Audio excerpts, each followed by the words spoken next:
Sweet mother of mercy, your Denver Broncos fixed their biggest problem, and Sean Payton knows it and can hardly contain his enthusiasm. He was sicker than a dog yesterday at Broncos training camp. He barely could even get through the press conference. His voice sounded absolutely horrible. I'm surprised he wasn't wearing an N95 mask. Like, if I was around him, I would have gone like 2 weeks to stop the spread, given him some social distance. He was so sick, and yet look at that, like, Cheshire cat level of smile out of Sean Payton. He knows what the Denver Broncos are about to do, and that truly they fixed their biggest problem. No, I'm not talking about the fact that we have a tight end for the first time since Julius Thomas. I'm talking about the fact that last year the Denver Broncos were an abysmal team running the ball. You look at our lead rusher last year was Javonte Williams. There was a large stretch of time there where Bo Nix as a rookie was leading this team in yards, like running the ball. You look here, our entire squad, and we're talking, I mean, we're throwing Beatty in there. We're throwing Audric Estime, like tons of people ran the ball. Our entire team running the ball had less yardage than Saquon Barkley did from scrimmage last year, just rushing the ball.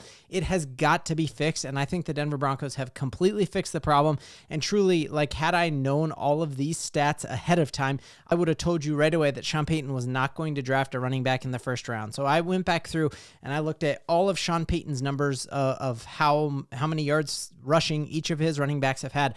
There have been very few years in Sean Payton's entire career, even though his teams have led the league in rushing, that he's had a 1,000-yard rusher. Instead, he goes like a double-headed, a triple-headed monster, and I think that's exactly what we can have. I'm going to break down what he said yesterday in his training camp and who I think are going to be these guys in this year's offense. But you take a look here. There's only 2 years in this entire run of this Google Doc that I threw together here where you have Sean Payton have a guy rush for over 1,000 yards, and usually they're just squeaking by, and it's usually when the new running back, the new heir apparent to his lineup, is like first in the league. So you go back here, Deuce McCallister and Reggie Bush's first year had barely over 1,000 yards.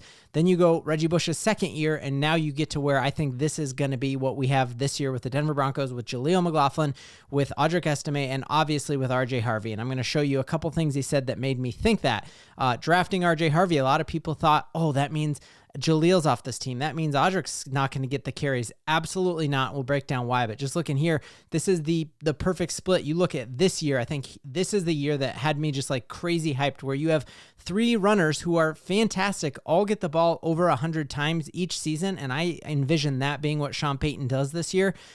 We go, this is really early on in his career, but you go all the way to once he got Alvin Kamara. Guess how many 1,000-yard rushing seasons Alvin Kamara has had? 0, but he's a Pro Bowl, insane, all-pro talent, and that is exactly what Sean Payton wants. He is playing chess while everyone else is playing checkers, and he is all about lineups. Whatever the defense is coming up to the line of scrimmage with as far as a weakness, he exploits. You have the insane power of an Audric Estime, and then you have obviously the speed and the burner of Jaleel, who's kind of like a Jahmyr Gibbs, and you get him in space and he's nasty, and then you have RJ Harvey, who's a perfect combo of both. But what Sean Payton said specifically to the fact that Audric Estime is absolutely not done. People asked about that, and he's like, well, how would I grade Audric Estime last year? I would basically say it was an incomplete because we didn't give him enough opportunities in order to actually see what he could do. And we heard all offseason long that Payton's camp was reaching out to Audric, telling him, hey, remember, we have big plans for you. We have big plans for you. And Sean Payton reiterated that.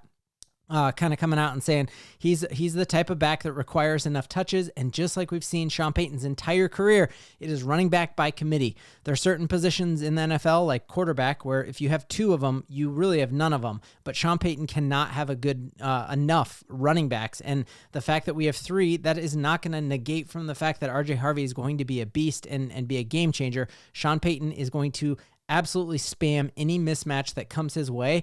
And I think we've kind of forgotten, like, Jaleel McLaughlin, this was the play where I was like, I have not seen a dude like this in Denver in a long time. There was a couple times last season where he has the ball at the boundary, a couple times when it was like third or fourth down, you got to score, and he has no space, and you're like, there's no world in which he gets to the end zone. You can see the 10-yard line, and there's 20 dudes bearing down on him, and this was a game we were supposed to get mollywopped in.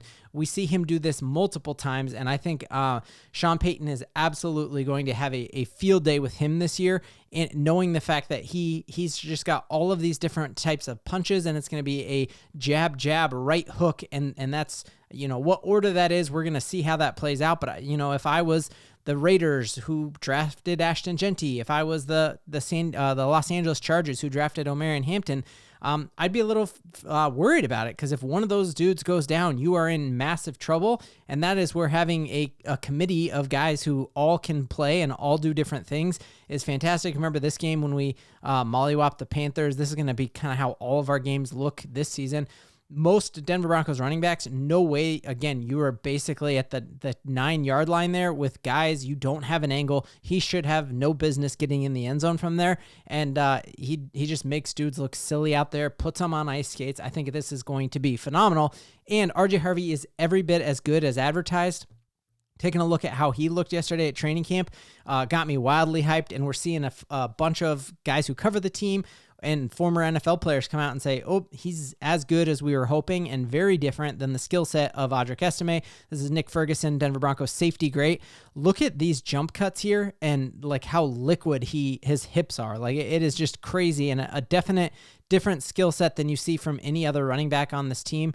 Audric, again, you do not want to try to tackle Audric Estime when he has a head of steam, but I feel like RJ Harvey is a very different type of skill set in that he can make guys miss and do those great jump cuts, and then he's got a little bit of power in him as well, but just fluid guy, and we've seen his lower body, and Nick Ferguson saying he's got a lower body burst. I like how that sounds. He's going to be a nightmare to tackle in the open field.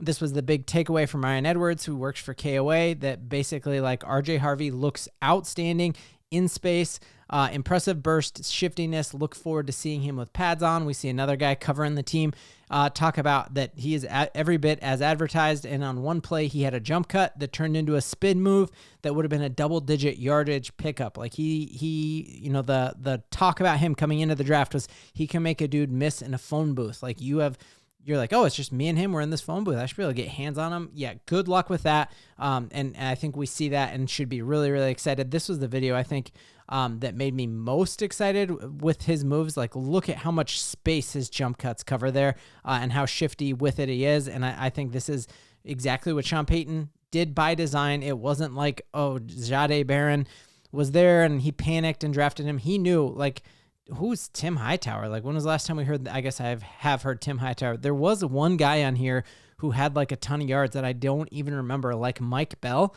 Maybe I just didn't watch a lot of New Orleans football, but the fact that you got Pierre Thomas, a guy everyone knows, Reggie Bush, a guy that everyone knows, and then you throw in a name like Mike Bell. This is where Sean Payton can find people anywhere. He can find his running back in the first round like he did with Reggie Bush, or in the third round like he did with Alvin Kamara, and I think we are going to see that he did here with RJ Harvey. Awesome to hear just more and more people who are at training camp or at OTAs yesterday, including former Bronco great Carl Mecklenburg, come out and just say the Broncos are in very, very good hands. And that has not been the case for a long time in Denver. When we were on a coaching and quarterback carousel, he talked just about how well the practice was run. And I think a large part of how well that practice is run stems from here, that it all comes down from ownership and seeing the first day of OTAs that you have your owner there. Like there's a ton of owners who are probably like on a yacht with Stephon Diggs, and the fact that he's not holding out, he is there to make sure to set the tone, saying we have high expectations from the jump for you guys. And I think that's just another reason to be wildly excited. And then just hearing more and more just about how great Pat Bryant is going to be, seeing some pictures simultaneously superimposed there of like Cortland Sutton learning from the late great Demaryius Thomas, and then a picture of then a picture of Cortland Sutton teaching Pat Bryant. So to see like, man, could Pat Bryant be carrying out what DT set, and it could be really exciting. And I completely agree with Mr. Boggins here on Twitter, who said we cannot underrate what Sean Payton is going to do this year now that he has a three-headed running back machine in the backfield, now that he has a tight end, and that he has the future Michael Thomas here, a guy who does not drop. He had one drop his entire last year at Illinois, played with garbage quarterbacks. He didn't jump in the portal to move on, and it's going to be a fantastic year. I hope you got your popcorn, because the Denver Broncos offense is going to be night and day better than last year. And you got to remember, they already were a top 10 offense last year, Bo's rookie year, with no running back, with no tight end. It is going to be must-watch TV. Broncos country, we got a ton to believe in. Yeah.